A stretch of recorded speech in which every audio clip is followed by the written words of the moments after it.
pessoal, tudo bem?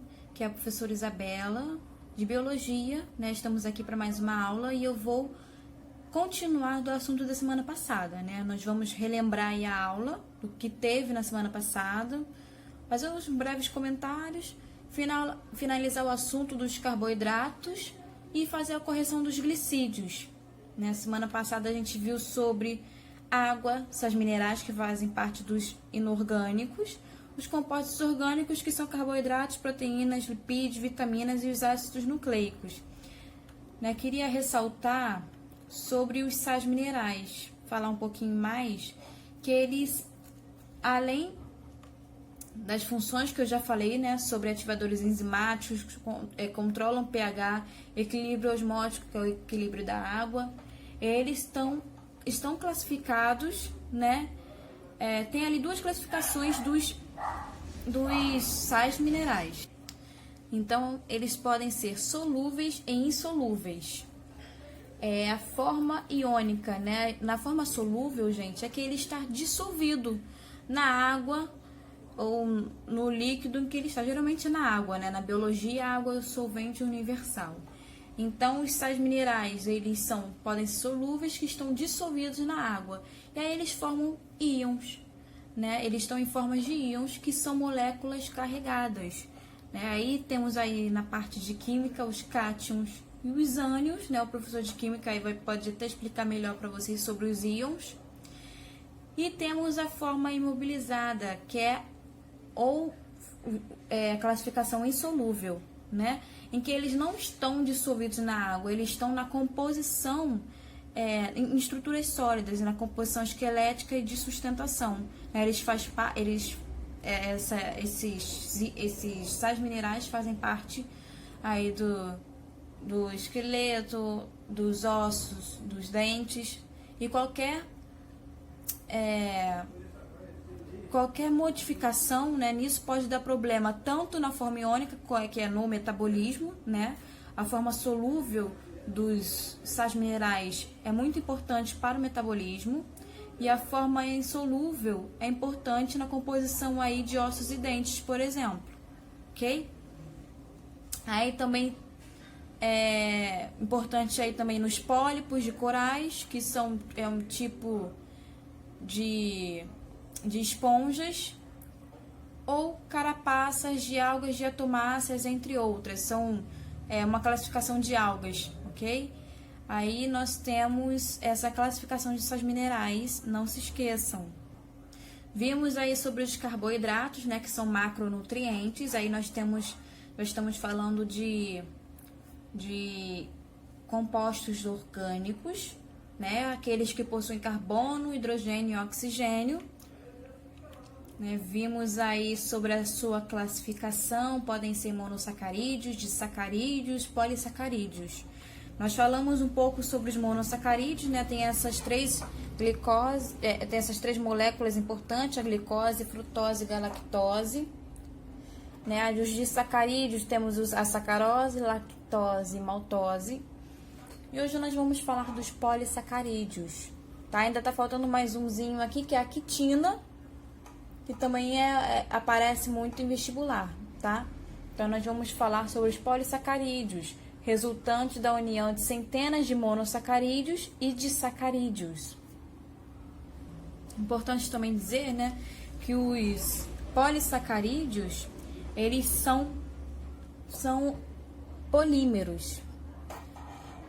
E o que isso quer dizer? Que eles são formados por milhares de monossacarídeos. Monossacarídeos são unidades básicas, menores, então a gente chama isso de monômeros. As unidades que vão formando outras moléculas maiores são os monômeros. Polissacarídeos, que é formado por monômeros, a gente chama de polímeros. Então, são moléculas constituídas pela união de unidades idênticas ou semelhantes, que são os monômeros. Vimos sobre os monossacarídeos, pentoses, hexoses, ribose e as pentoses são mais ligadas a funções estruturais, ou seja, se teu corpo está precisando de glicose Eles não vão pegar ribose para gerar energia, tá? Ribose é apenas estrutural. Glicose, aí as hexoses geram energia, então tem uma função energética, né? Temos aí a glicose, frutose, galactose, e nós temos aí os polissacarídeos, né? Vamos falar aí primeiro do amido. Ela é essa molécula, né, é característica de plantas e das algas, né? Porque na fotossíntese, né, esses seres são fotossintéticos, então ao fazer a fotossíntese, eles produzem o amido, que é armazenado, ok? E aí quando não tem a presença da luz, né, que a fotossíntese ocorre também por causa da luz solar, então à noite, né, devido a essa falta de luz, né, quando não ocorre a fotossíntese, o amido ele é quebrado e aí vai sendo liberado as moléculas de glicose, que são usadas, né, como uma fonte de energia para a planta ou para a alga, ou até mesmo como uma matéria-prima para produzir outras substâncias celulares para elas, ok? Então, o amido é a principal, anotem aí, o amido é a principal substância de reserva energética de plantas e de algas. Agora, nós humanos usamos bastante o amido, né, na alimentação, por exemplo, como o trigo, temos o milho, né, são riquíssimos em amido, né, então é o principal componente de uma das farinhas desses grãos, e aí usam também para a fabricação de pães, então o pão é riquíssimo nesse polissacarídeo, né, algumas raízes, né, como a batata, a batata inglesa, isso, batata inglesa, o aipim, também armazenam uma grande quantidade de amido, né, que também faz parte da alimentação humana. Temos aí a celulose, né, que forma a parede celular das plantas, né? A parede celular é aquilo que vai dar uma proteção maior à célula, a célula vegetal, né? Proteção vai evitar a transpiração dessa célula, que ela perca água, então vai fazer parte dessa parede celular, né? Também está então presente em vários frutos, né, em várias coisas de origem vegetal, e está presente na alimentação de animais herbívoros, né, aqueles que comem folhas, e também na nossa alimentação, né, os animais herbívoros, como por exemplo vaca, cabra, né, eles se alimentam de folhas que têm celulose, porém eles não conseguem digerir a celulose, né? Para isso, esses animais, possuem bactérias e protozoários que fazem esse trabalho aí de digestão, ajudam a digerir a celulose que eles comem na alimentação deles. Agora, a gente, né, nós humanos, quando comemos uma couve, né, uma ameixa, a gente não possui essas bactérias, né, ou protozoários que vão fazer essa digestão da celulose. Então, gente, o que vai acontecer? A celulose vai ficar ali junto com vai ser formada junto com as fezes, né? E isso, o que vai ajudar? Ajuda a reter água. As suas fezes vai ficar com água e, consequentemente, vai sair de um modo mais fácil.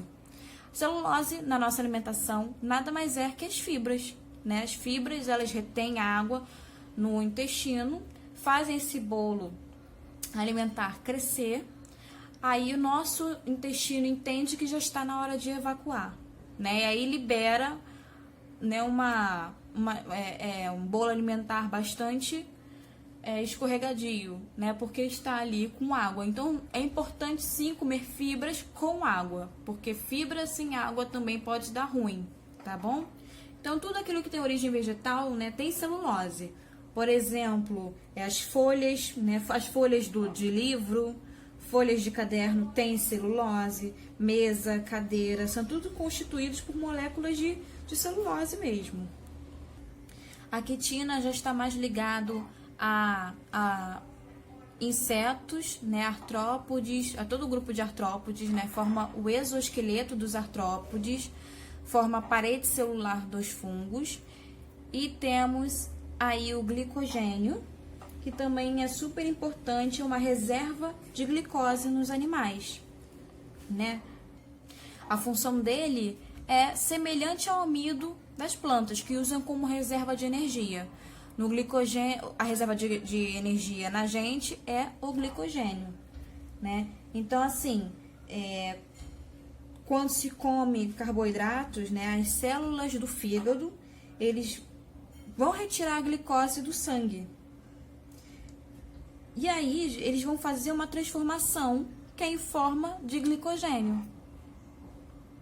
Então, olha só, se alimentou, as células do fígado vai começar a pegar essa glicose do sangue, vai uni-las, vai unir todas essas glicoses, né, e vai para formar as moléculas de glicogênio.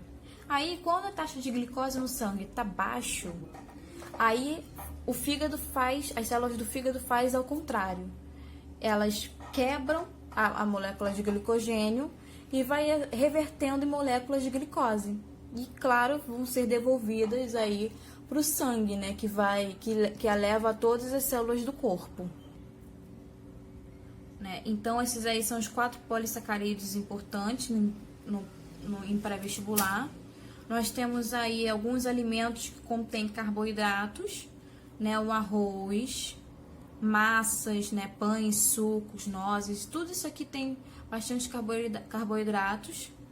Alimentos que não contêm carboidratos, carnes e gorduras, tá, não possuem. E lipídios, para próximo, tá, gente? Isso aqui é tudo sobre os carboidratos. Agora, gente, nós vamos ver um pouquinho dos exercícios de biologia, tá? Essa número 2, texto para a próxima questão, né? Que fala referente aí a número 2, nós não vamos ver, porque fala sobre ecologia, tá? Tá falando aqui sobre produtividade primária, isso daí é sobre a velocidade de produção de compostos orgânicos que é feito na fotossíntese, né? Então, isso daí é um assunto que foge da aula de hoje, né? Desse assunto de compostos orgânicos e inorgânicos. Aí, aqui no primeiro, nós temos as 2 proposições, né? Um fala daqui, atua como solvente universal. Já sabemos que é a água, né? Solvente universal na biologia é a água. Aí fala que é importante para reações químicas, corridas nas células dos seres vivos, né? São transportes de íons, regulação térmica, ação lubrificantes, aqui tudo está falando em relação à água. São encontradas em 2 formas, solúveis e insolúveis, tá? Aqui são as classificações de sais minerais, tá? Aqui, ó, encontrado em formas de íons, né? Dissolvidos ou fazendo parte de estruturas esqueléticas como ossos e dentes. Representam cerca de 1% da composição celular. Isso aqui é sais minerais, né? Eles são micronutrientes. As substâncias descritas são, letra D, água e sais minerais. Ok? Número 1 é letra D. 2 a gente pula. 3. Marque a alternativa que indica quais os elementos químicos fundamentais encontrados na composição de um carboidrato. Vimos lá na outra aula que é por 3 átomos, ok? Que é o carbono, o oxigênio e o hidrogênio. Então, aqui a resposta é a letra B. 3, letra B. Bom, o número 4 está assim. Os carboidratos, moléculas constituídas em geral por átomos de carbono, hidrogênio e oxigênio, podem ser divididos em 3 grupos: monossacarídeos, oligosacarídeos e polissacarídeos. A coluna 1, a seguir, representa 3 grupos de carboidrato e a segunda coluna, alguns exemplos desses carboidratos. Associe adequadamente a segunda coluna à primeira coluna, ou seja, vamos pegar essa coluna aqui, e associar a segunda coluna, ok? Então, olha só, sacarose, ela é o quê? Mono-oligosacarídeo, polissacarídeo, né? Então, seria, oligosacarídeos, ok? Amido seria o quê? Polissacarídeo. Galactose seria o quê? Monossacarídeo. Desoxirribose, né, que é um carboidrato estrutural. Uma pentose, então, é monossacarídeo. Quitina. Quitina é um polissacarídeo. Maltose é a junção de 2 monossacarídeos, então é um oligosacarídeo. A sequência correta de preenchimento dos parênteses de cima para baixo é... Aqui, gente, é a letra A. Céu, aqui, desculpa, deixa eu botar lá de novo. Letra A, número 4, então, é a letra A. Ok? 2, 3, 1, 1, 3, 2. Número 5. Um ser humano adulto tem de 40% a 60% de sua massa corpórea constituída por água. A maior parte dessa água encontra-se localizada. Temos aí as opções, né? No meio intracelular, no líquido linfático, nas secreções glandulares e intestinais, na saliva e no plasma sanguíneo. Gente, todas essas alternativas possuem água, né? O sangue e outros líquidos corporais dos seres multicelulares também são soluções aquosas. Só que onde está a maior parte da água?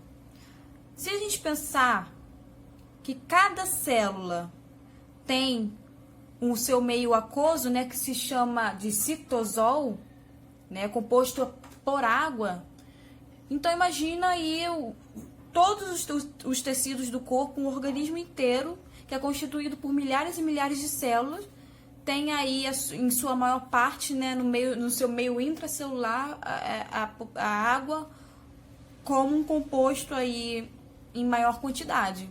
Então, cada célulazinha do nosso corpo vai ter água no seu meio interno, ok? Então, aí a resposta seria a letra A. Então, aí, dentre as propriedades físico-químicas da água, com grande importância sob o ponto de vista biológico, podem se citar: letra A, o alto calor específico, o pequeno poder de dissolução e a grande tensão superficial. Tá errado aí como pequeno, né? Então a letra A já não é. B, o baixo calor específico, aí já começa errado, seria o alto calor específico, letra B também não é. C, o baixo calor específico, também tá errado. Não é a letra C.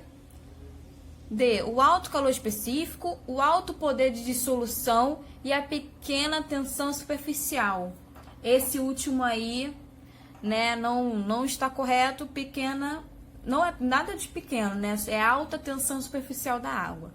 Letra E, o alto calor específico, o alto poder de dissolução e a grande tensão superficial. Isso mesmo, gente, é a letra E, tá? Tem um alto calor específico, alto poder de dissolução, né, e a grande tensão superficial são as características da água. Bom, a 7 tem esse textozinho aqui, né? A água apresenta propriedades físico-químicas que a colocam em posição de destaque como substância essencial à vida. Dentre essas, destacam-se as propriedades térmicas biologicamente muito importantes. Por exemplo, o elevado valor de calor latente de vaporização. Esse calor latente refere-se à quantidade de calor que deve ser adicionada a um líquido em seu ponto de ebulição, isso, por unidade de massa para convertê-lo em vapor na mesma temperatura, que no caso da água é igual a 540 calorias por grama. A propriedade físico-química mencionada no texto confere à água a capacidade de... Então, a gente viu aí que o texto fala sobre o calor latente de vaporização da água, né? Que aí é um mecanismo muito importante para os seres vivos, né? Para evitar o superaquecimento, né? Dos próprios seres vivos.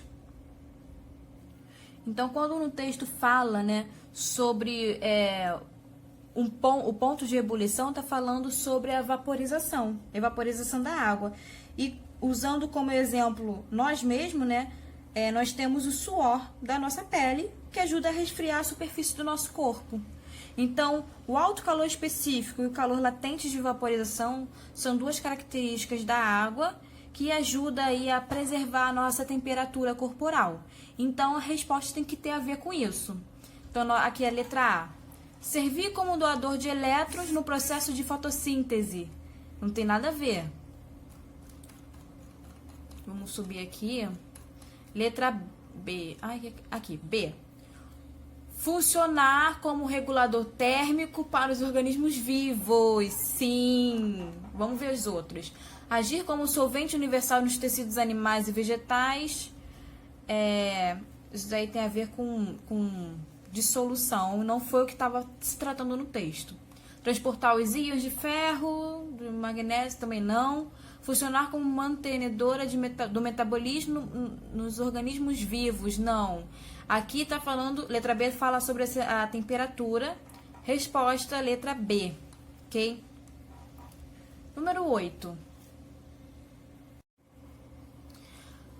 Você já deve ter observado um inseto caminhando pela superfície da água de uma lagoa. A propriedade da água que permite que a pata do inseto não rompa a camada de água eu dei até como exemplo na aula, falando que exemplo da aula que eu dei da parte, né, em que as moléculas da água estão fortemente unidas, né, tem uma alta coesão entre as moléculas da água. Então, isso está relacionado à característica tensão superficial. Então, a número 8 seria letra C. 9.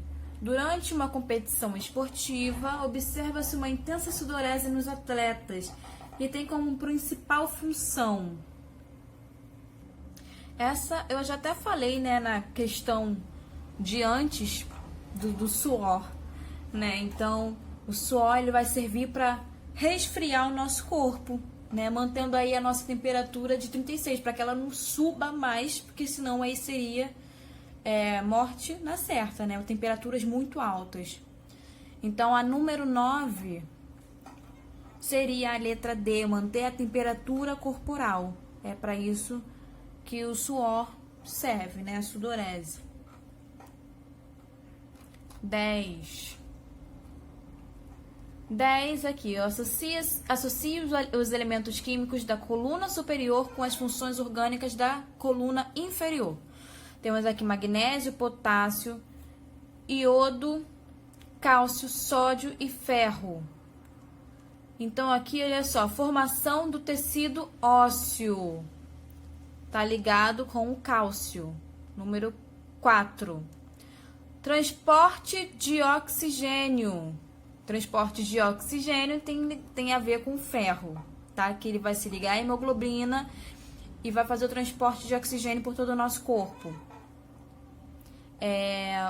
Assimilação de energia luminosa, magnésio, né? Faz parte aí da clorofila.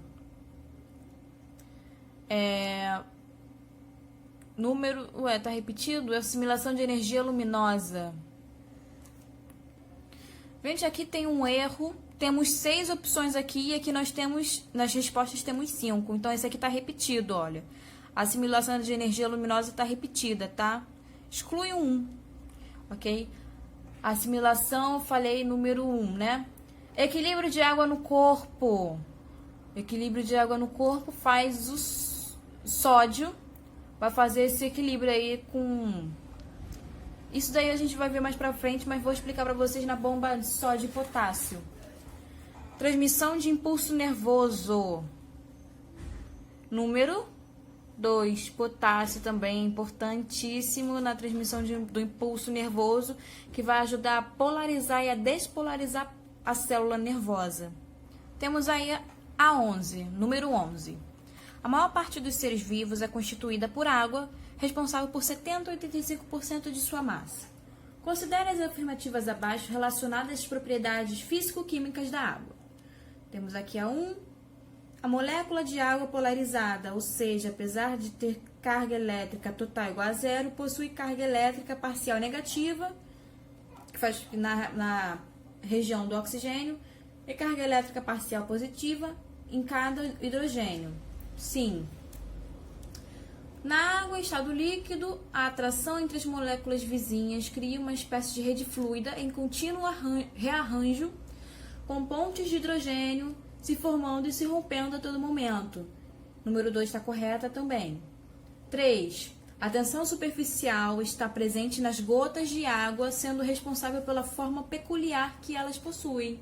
Sim, graças à tensão superficial é formada as gotas que se encontram aí, por exemplo, em cima de uma folha, né? O calor específico é definido como a quantidade de calor absorvida durante a vaporização de uma substância em seu ponto de ebulição. Isso aqui, gente, não é do calor específico. O calor específico é quando uma substância tende a demorar a ganhar calor, né? Ela demora a se esquentar. A vaporização, quando falou de vaporização, aí tem a ver com o calor latente de vaporização, que é diferente do calor específico da água. Então, a 4 está errada. Então, seria o quê? 1, 2, 3 está certa. Seria a letra 1, 2... Seria a letra C, tá? 11, resposta à letra C. Então, temos aí a número 12. Os sais minerais possuem funções diversificadas, podendo existir nos seres vivos dissolvidos em água, sob a forma de íons, ou imobilizados como componentes de esqueletos. Assim sendo, podemos dizer que, dos sais minerais encontrados sob a forma de íon, letra A, o cálcio está presente na clorofila. Errado, não está presente na clorofila. Letra B. É antes. O que está presente na clorofila é o magnésio, tá? Não esqueçam disso. B. O sódio apresenta-se sempre em concentrações maiores dentro da célula do que fora dela. Isso aqui é ao contrário, tá? O ferro está presente na hemoglobina, molécula responsável pelo transporte de oxigênio no organismo. Correto. D. O magnésio é um íon indispensável na transferência de energia nos processos metabólicos celulares. Não tem nada a ver com energia. Isso aí quem tem a ver é a glicose. 13. Relacione corretamente os minerais apresentados a seguir com algumas de suas funções, numerando coluna 2 de acordo com coluna 1. Então, aqui nós temos a coluna 1, com cálcio, ferro, sódio e flúor. E nós vamos ter que ir colocando aqui os numerozinhos de acordo com o que está escrito aqui. Então, olha, é um componente importante dos ossos e dos dentes, é essencial a coagulação sanguínea e tem ação em nervos e músculos, né? Faz parte da contração muscular. Número 1, cálcio, tá? Aqui o primeiro é sobre o cálcio que está falando. É um componente dos ossos e dos dentes e auxilia na prevenção da cárie dentária. Auxilia na prevenção da cárie, estamos falando do flúor. Então, aqui seria o número 4. É um componente da hemoglobina, da mioglobina e de enzimas respiratórias. É fundamental para a respiração celular. Então, aqui nós estamos falando do 2, né? A gente até viu isso sobre o ferro. Número 2, ferro. E essa última é importante no balanço de líquidos do corpo, é essencial para a condução de impulso nervoso e tem ação nos músculos. Aqui está falando claramente sobre o sódio, tá? Gente, geralmente sódio e potássio, eles trabalham juntos, tá? Então vão ter aí sempre funções semelhantes. Aqui, a sequência correta de cima para baixo então ficou 1, 4, 2 e 3, né? 1, 4, 2 e 3, então é a letra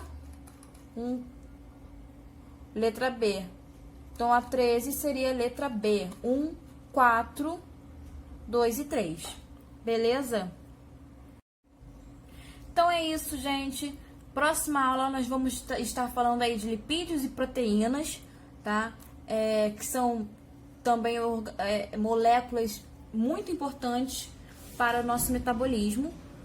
E de componentes orgânicos, aí a proteína é o que está em maior quantidade em nosso corpo, né? Então, ela tem aí um conteúdo bastante extenso também. Então, qualquer dúvida, vocês podem estar também mandando mensagem para mim através do meu e-mail, fs.isabela@gmail.com, ou lá no grupo do WhatsApp também tem o meu númerozinho, tá? Só procurar ali, meu nome é Isabela Fernandes, tá? Muito obrigada, gente, e um ótimo final de semana, uma boa semana, se cuidem e fiquem em casa.